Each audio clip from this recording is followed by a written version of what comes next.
Okay.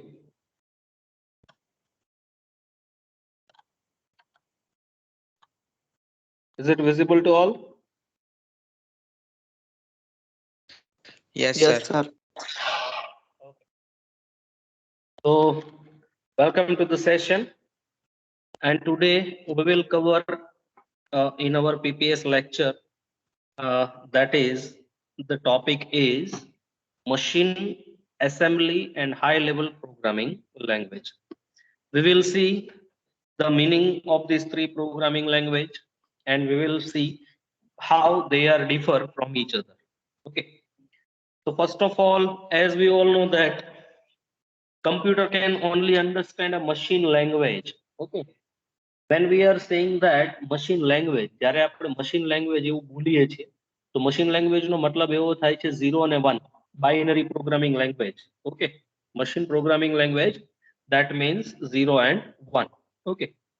So let's start our session and let's see what is the concept of machine assembly and high level programming language. Okay. So today we will cover machine level programming language, assembly level programming language, and high level programming language. Okay.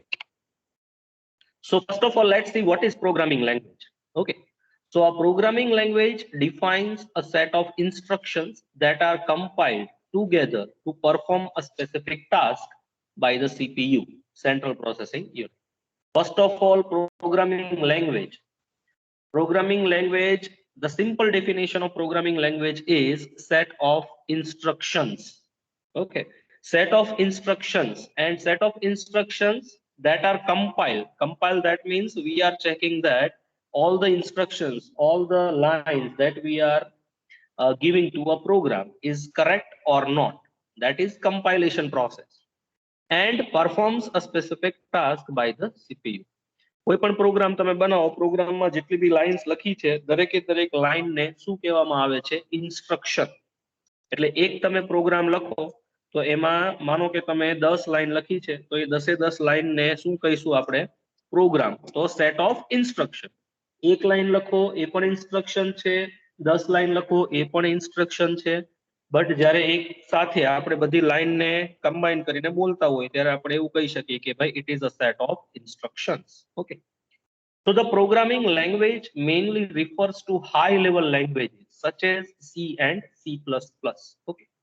C that we are studying, C++, તમારા સિલેબસમાં I think C++ જો આવશે તો તમારે ભણવાનું થશે. બરાબર. So અત્યારે જેટલી બી પ્રોગ્રામિંગ લેંગ્વેજીસ છે એ mainly high level programming languages છે. કોઈ અત્યારે મશીન લેંગ્વેજ કે એસેમ્બલી લેંગ્વેજ માં કોડિંગ નથી કરતું અથવા તો પ્રોગ્રામિંગ નથી કરતું. દરેકે દરેક જે ડેવલપર છે, જે પ્રોગ્રામર છે, એ હાઈ લેવલ પ્રોગ્રામિંગ લેંગ્વેજનો યુઝ કરે છે. હાઈ લેવલ પ્રોગ્રામિંગ લેંગ્વેજ શું છે એ આપણે હમણાં જોશું. Now, based on the levels of abstraction, they can be classified into two categories, that is low level language and high level language. તો સાઈડમાં આપણે જે ફિગર આપી છે એમાં સૌથી બોટમમાં શું આપેલું છે? હાર્ડવેર. તો તમને ખ્યાલ છે કે આપણે કમ્પ્યુટર આખું જો સેટ તમે વિચારો computer, then we can say that it is a set of hardware and software. એકલું હાર્ડવેર હોય અને સોફ્ટવેર ન હોય તો પણ કઈ કામનું નથી, અને એકલું સોફ્ટવેર હોય અને એને રન કરવા માટેના હાર્ડવેર ન હોય તો એ પણ કઈ કામનું છે નહીં. એટલે હાર્ડવેર આપણા સિસ્ટમની અંદર છે, પણ એ હાર્ડવેરને પ્રોપરલી યુઝ કરવા, પ્રોપરલી રન કરવા અને પ્રોપરલી વર્કિંગ કન્ડિશનમાં રાખવા માટે અમુક સ્પેસિફિક ટાઈપના સોફ્ટવેર આપણે યુઝ કરવા પડે. સોફ્ટવેર શું છે એ આપણે લાસ્ટ લેક્ચરમાં જોઈ લીધું છે. Two types of software, system software and application software. બરાબર. તો સૌથી જો હાર્ડવેરની ઉપર તમે જુઓ તો મશીન લેંગ્વેજ. જ્યારે આપણે એમ કહીએ કે ભાઈ કમ્પ્યુટર જ્યારે કમ્પ્યુટરનું ઇન્વેન્શન થયું અને શરૂઆતમાં અમુક લોકો તે કમ્પ્યુટરનો યુઝ કરતા હતા, તો દરેક લોકો પાસે કમ્પ્યુટર નહોતું અને કમ્પ્યુટર એટલા બધા મોડર્ન પણ હતા નહીં. તો એ વખતે કોઈ પણ ટાસ્ક આપણે કમ્પ્યુટરની અંદર પરફોર્મ કરવું હોય તો એ વખતે આપણે ખાલી મશીન લેંગ્વેજનો તે યુઝ કરતા. મશીન લેંગ્વેજ એટલે દરેક ઇન્સ્ટ્રક્શન માટે તમારે 0-1 ની પેટર્ન છે એ યાદ રાખવી પડે. મશીન લેંગ્વેજ પછી ડિફિકલ્ટ થતું ગયું એટલે મશીન લેંગ્વેજ ને થોડીક મોડિફાઈડ કરી અને મશીન લેંગ્વેજ પછી કઈ લેંગ્વેજ ને ડિફાઇન કરી તો કે ભાઈ એસેમ્બલી લેંગ્વેજ. એસેમ્બલી લેંગ્વેજ એટલે શું કે ભાઈ 0-1 ના ફોર્મેટમાં આપણે યાદ નહીં રાખવાનું. તો કે ભાઈ દરેક ઇન્સ્ટ્રક્શન માટે એક કોડ ડિફાઇન કરી દીધો. માનો કે કોઈ વસ્તુનું મારે એડિશન કરવું છે તો એના માટેનો સિમ્બોલ આવી ગયો એડ. કોઈ કોઈ ફોર એક્ઝામ્પલ બે વેલ્યુ છે તો એનું મારે મલ્ટિપ્લિકેશન કરવું છે તો એના માટેનો સિમ્બોલ આવી ગયો MUL, ધેટ ઇઝ મલ્ટિપ્લિકેશન. પછી કોઈ વેલ્યુ ને બીજી વેલ્યુમાં મારે મૂવ કરાવી છે તો એના માટેનો સિમ્બોલ આવી ગયો MOVE, ધેટ ઇઝ મૂવ. બરાબર. તો દરેક ટાસ્ક માટેના એક સિમ્બોલ ડિફાઇન કર્યા એસેમ્બલી લેંગ્વેજમાં. હવે જેમ જેમ ટાસ્ક વધતા જાય, જેમ જેમ જે આપણે પ્રોગ્રામિંગ લેંગ્વેજમાં ટાસ્ક આપણે ડિફાઇન કરતા જઈએ, ટાસ્ક અલગ અલગ જેમ જેમ વધતા જાય એમ એસેમ્બલી લેંગ્વેજમાં દરેક માટેના કોડ છે એ તમારે જનરેટ કરવા પડે. અને એ કોડ જનરેટ થાય પછી એ દરેક કોડ માટે તમારે દરેક ઓપરેશન માટે કોડ છે એ તમારે યાદ રાખવા પડે. બરાબર. તો એ પણ એક લેવલ સુધી બરાબર છે, પણ જેમ જેમ ટાસ્ક વધતું જાય એમ કોડ વધતા જાય અને કોડને યાદ રાખવો, રિમેમ્બર કરવું ખૂબ અઘરું પડે. તો એસેમ્બલી લેંગ્વેજ ઉપર પણ મોડિફિકેશન કરીને કઈ પ્રકારની લેંગ્વેજ બનાવવામાં આવી તો કે ભાઈ હાઈ લેવલ લેંગ્વેજ. તો હાઈ લેવલ લેંગ્વેજ એટલે આપણે જે અત્યારે બોલીએ છીએ, જે ઇંગ્લિશ લેંગ્વેજ જે આપણે શીખીએ છીએ એ જ પ્રકારની પ્રોગ્રામિંગ લેંગ્વેજને હાઈ લેવલ પ્રોગ્રામિંગ લેંગ્વેજ કહેવાય. એટલે કે પ્રોગ્રામિંગ લેંગ્વેજમાં એવા વર્ડ્સ યુઝ થયા હોય કે એવી સિન્ટેક્સ યુઝ થઈ હોય કે જે આપણે ઇઝીલી રીતે યાદ રાખી શકીએ, તો એને આપણે કન્સિડર કરીએ છીએ હાઈ લેવલ લેંગ્વેજ. અને એનું એક્ઝામ્પલ તમને આપ્યું છે C, C++ and pascal. Okay, so let's see what is the machine level programming language. The machine level language is a language that consists of a set of instructions that are in the binary form 0 or 1. જે પણ instructions તમે programming લેંગ્વેજમાં 0 અને 1 ના ફોર્મમાં આપતા હો તો એ પ્રોગ્રામિંગ લેંગ્વેજને આપણે કઈ કહીએ છીએ? Machine level language. કોઈ પણ તમે પ્રોગ્રામિંગ લેંગ્વેજ યુઝ કરતા હો અને એ પ્રોગ્રામિંગ લેંગ્વેજ, માનો કે તમે કોઈ એક પ્રોગ્રામ અત્યારે C લેંગ્વેજમાં બનાવ્યો તો એ તમારો હાઈ લેવલ પ્રોગ્રામિંગ લેંગ્વેજમાં પ્રોગ્રામ તમે લખ્યો, પણ જ્યારે તમે એને કમ્પાઇલ કરો છો અને રન કરો છો ત્યારે એ પ્રોગ્રામ છે એ કઈ પ્રોગ્રામિંગ લેંગ્વેજમાં કન્વર્ટ થાય છે? મશીન તો ખાલી કઈ પ્રોગ્રામિંગ લેંગ્વેજ સમજે છે? મશીન. તો જ્યારે આપણે હાઈ લેવલ પ્રોગ્રામિંગ લેંગ્વેજમાં કોઈ પ્રોગ્રામ લખીએ છીએ, એને કમ્પાઇલ કરીએ છીએ, ત્યારે કમ્પાઇલર શું કરે છે? આપણા પ્રોગ્રામમાં જેટલા બી ઇન્સ્ટ્રક્શન લખેલા હોય દરેકે દરેક ઇન્સ્ટ્રક્શનને એ મશીન લેવલમાં કન્વર્ટ કરે છે કે જેથી મશીન એને અન્ડરસ્ટેન્ડ કરી શકે. તો સૌથી પહેલા આપણે જે કમ્પાઇલર, જે C લેંગ્વેજમાં આપણે એમ કહીએ છીએ કે આપણે પ્રોગ્રામને કમ્પાઇલ કરીએ છીએ, તો જ્યારે પ્રોગ્રામને કમ્પાઇલ કરીએ ત્યારે આપણા હાઈ લેવલ પ્રોગ્રામિંગ લેંગ્વેજ એટલે કે જે આપણે પ્રોગ્રામ લખ્યો છે એ પ્રોગ્રામને મશીન લેવલ પ્રોગ્રામિંગ લેંગ્વેજમાં કન્વર્ઝન કરવું પડે. As we know that computers can understand only machine instructions which are in binary digits, that is 0 and 1. So the instructions given to the computer can be only in binary code. Creating a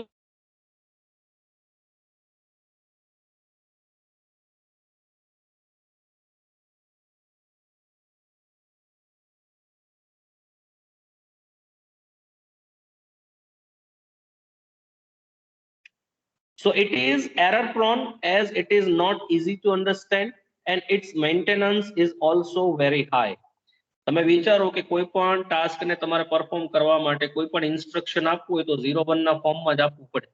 માનો કે કોઈ એક instruction તમે આપ્યું 001100, હવે એમાં 0 ની જગ્યાએ 1 થઈ ગયું, 1 ની જગ્યાએ જો 0 થઈ ગયું તો ઘણો બધો ચેન્જ આવી જાય. બરાબર. જેવી રીતે આપણે કેમ ગુજરાતી પ્રોગ્રામિંગ લેંગ્વેજમાં ખાલી એક ઉપર મીંડું ન કર્યું હોય તો એનો અર્થનો અનર્થ થઈ જાય.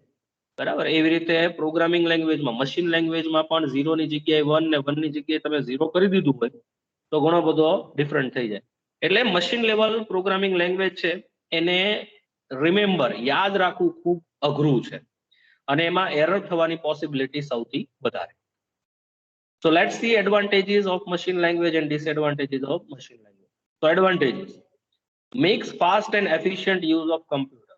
જો મશીન લેંગ્વેજમાં તમે પ્રોગ્રામ લખેલો હોય તો એને પછી બીજી કોઈ પ્રોગ્રામિંગ લેંગ્વેજમાં કન્વર્ટ કરવાની કોઈ જરૂર છે નહીં. એટલા માટે it is fast and efficient use of computer.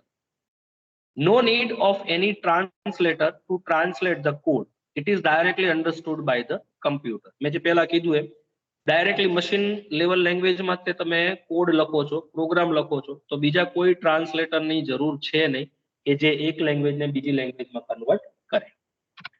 Now disadvantage, need to remember all the operation. દરેક ઓપરેશન માટેના કોડ છે એ તમારે કમ્પલસરીલી યાદ રાખવા પડે 01 ના ફોર્મમાં. It is very difficult. And need to remember all the memory addresses. દરેક memory addresses ને પણ તમારે યાદ રાખવા પડે. So let's see another disadvantage, that is very difficult to find the errors in a program written in the machine language. It is very difficult. દરેક આખે આખા ઇન્સ્ટ્રક્શન છે 01 ના ફોર્મમાં લખેલા હોય, હવે ક્યાં એરર છે એ ફાઇન્ડ કરવું ખૂબ મુશ્કેલ છે. That is very complex or it is very difficult. So another one is assembly level programming language. The assembly language contains some human readable commands such as move, add, sub, etc. જો મેં પહેલા કીધું હતું ને કે machine level લેંગ્વેજમાં તમારે same process addition ની કરવી હોય તો દરેક વેલ્યુના મશીન કોડ છે એ તમારે યાદ રાખવા પડે. માનો કે 5 + 7 કરવું છે તમારે, તો 5 માટેનો તે બાઇનરી કોડ યાદ રાખવો પડે, 7 માટેનો બાઇનરી કોડ યાદ રાખવો પડે, બંનેનો જે આન્સર આવે છે એ શું આવે છે એનો તે બાઇનરી કોડ યાદ રાખવો પડે, બધું 01 ના ફોર્મમાં યાદ રાખવું પડે. તો હવે 01 ના ફોર્મને રિમૂવ કરીને એસેમ્બલી લેંગ્વેજમાં શું લાયા છે? લેબલ્સ. દરેક ઓપરેશન માટે એક લેબલ્સ છે એ ડિફાઇન કરી દીધું. માનો કે મૂવ, કોઈ વેલ્યુને મારે મૂવ કરાવી છે તો એના માટેનું લેબલ આવી ગયું મૂવ. કોઈ વેલ્યુને એડ કરાવી છે તો એના માટેનું લેબલ આવી ગયું એડ. એ જ રીતે સબટ્રેક્શન અને એ જ રીતે બીજા બધા operation. So the problem which we were facing in machine level language are reduced to some extent by using an extended form of machine level language known as assembly language. એટલે જે કોડને યાદ રાખવા પડતા હતા આપણે 01 ના ફોર્મમાં, એને આપણે રિમૂવ કરીએ છીએ. ઈ ટાસ્કને આપણે રિડ્યુસ કર્યું. એ જે ડિસએડવાન્ટેજ હતો એને આપણે થોડોક એડવાન્ટેજમાં કન્વર્ટ કર્યો કે આપણે મશીન લેંગ્વેજ 01 ના ફોર્મને યાદ ન રાખવું પડે અને ડાયરેક્ટલી આપણે લેબલને યાદ રાખી શકીએ. Since assembly language instructions are written in English word like move, add, sub, so it is easier to write and understand. Just a minute.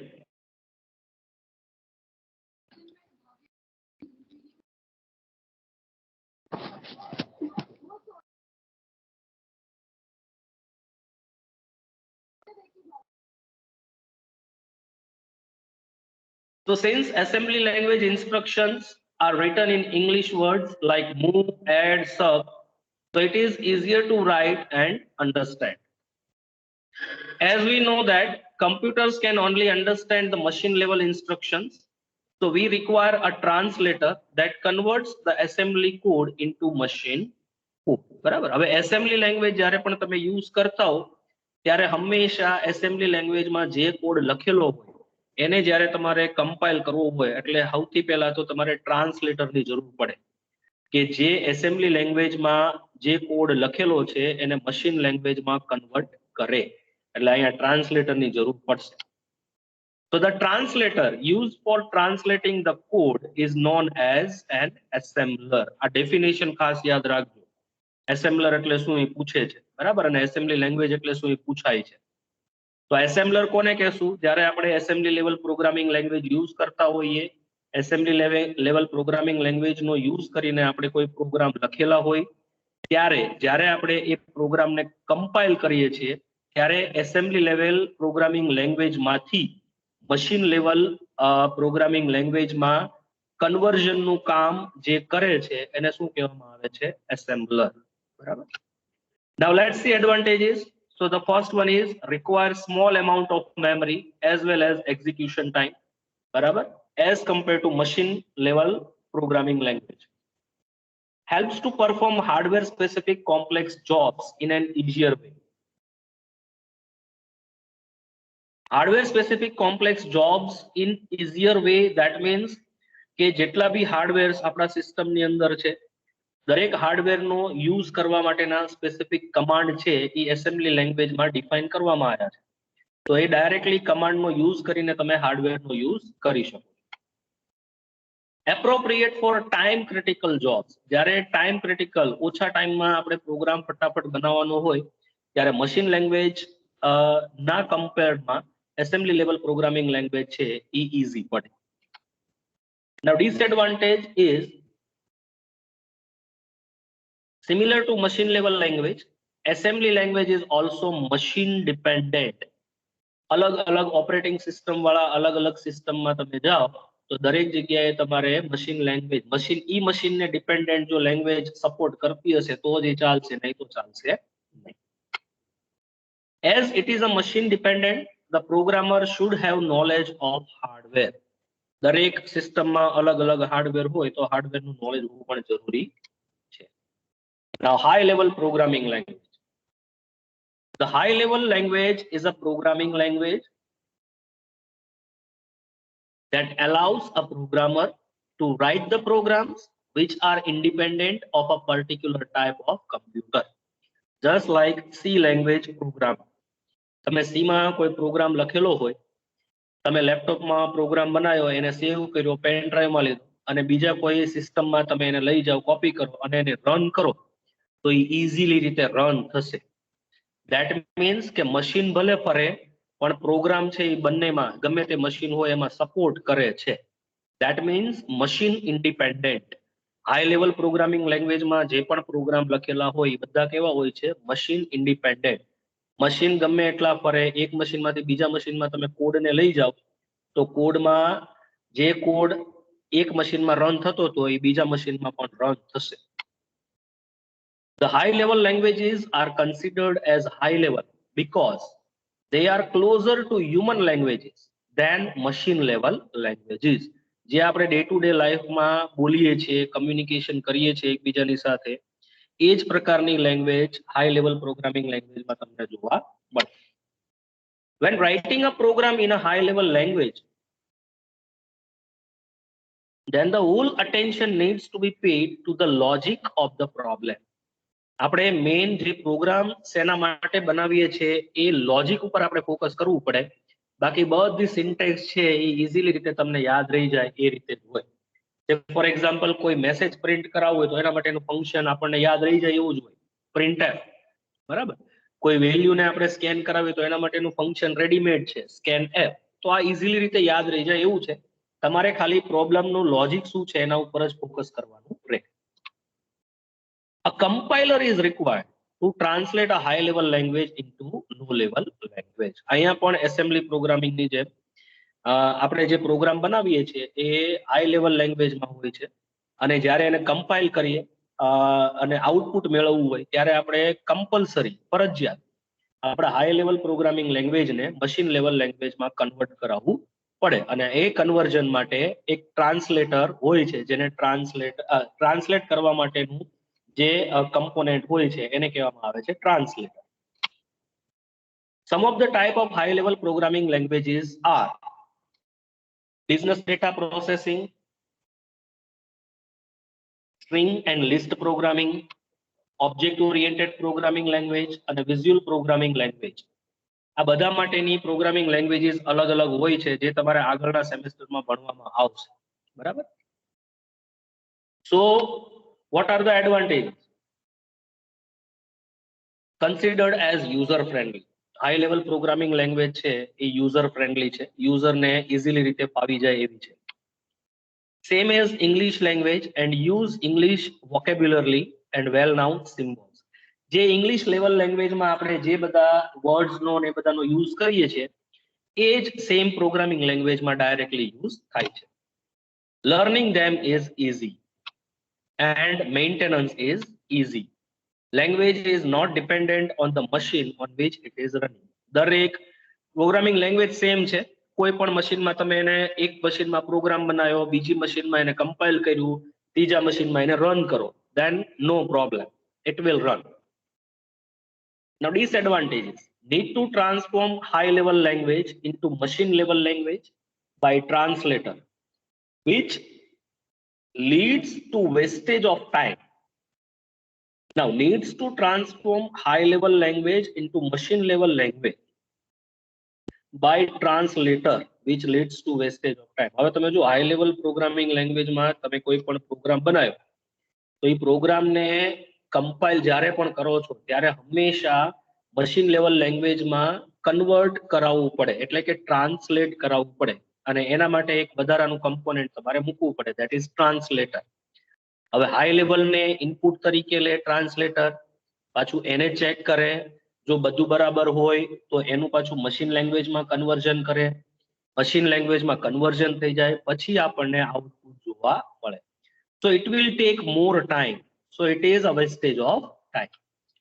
Object code which has been created by a translator might not be sufficient when compared with an equivalent assembly language program.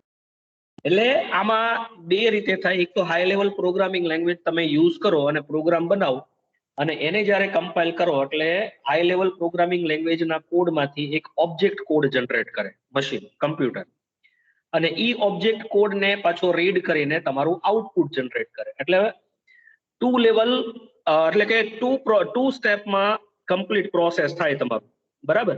જ્યારે assembly લેંગ્વેજની જો વાત કરીએ તો assembly લેંગ્વેજમાં direct તમે code લખ્યો હોય તો એને મશીનમાં કન્વર્ટ જ કરી નાખે, બરાબર. એમાં ટુ લેવલની કઈ જરૂર છે નહીં, બરાબર. So this is the disadvantage. Now these are the differences between low level language and high level language. આ તમારે પૂછાય છે, આ ખાસ એકવાર ચેક કરી લેજો. આ વધારાનો ડેટા છે એ મેં અહીંયા મૂક્યો છે, બરાબર. એટલે આપણે જે અહીંયા સ્ટડી કર્યું એ પ્રમાણે તે અહીંયા ડિફરન્સીસ આપેલા છે.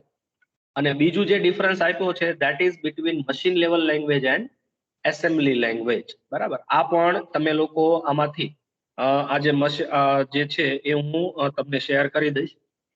વિડીયો અત્યારે આપણે જે લેક્ચર લીધો છે એ, અને સાથે સાથે આ નોટ્સ પણ ટેલિગ્રામ ચેનલમાં હું શેર કરી દઈશ અને તમારી MS ટીમમાં પણ શેર કરી દઈશ.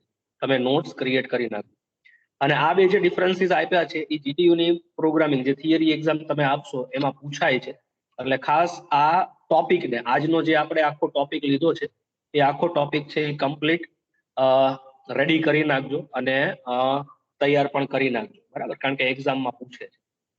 ઓકે, સો મશીન લેંગ્વેજ અને એસેમ્બલી લેંગ્વેજ વચ્ચેનો ડિફરન્સ અને લો લેવલ લેંગ્વેજ અને હાઈ લેવલ વચ્ચેનો ડિફરન્સ, બરાબર. તો આજે આપણો લેક્ચર અહીંયા જ આપણે કમ્પ્લીટ કરીએ છીએ. આજના લેક્ચરમાં આપણે આટલી વસ્તુ જોવાની હતી, બરાબર. અને આજના લેક્ચરમાં જે બી ટોપિક આપણે જોયા છે that is assembly language, machine language અને હાઈ લેવલ પ્રોગ્રામિંગ લેંગ્વેજ, ત્રણેયના એડવાન્ટેજીસ, ડિસએડવાન્ટેજીસ, અને લાસ્ટમાં બે ડિફરન્સીસ આપેલા છે that is difference between low level language and high level language, and then the difference between machine level and assembly language program, બરાબર. તો ચાલો આજના કઈ લેક્ચરમાં કોઈને કઈ ડાઉટ હોય તો બોલો.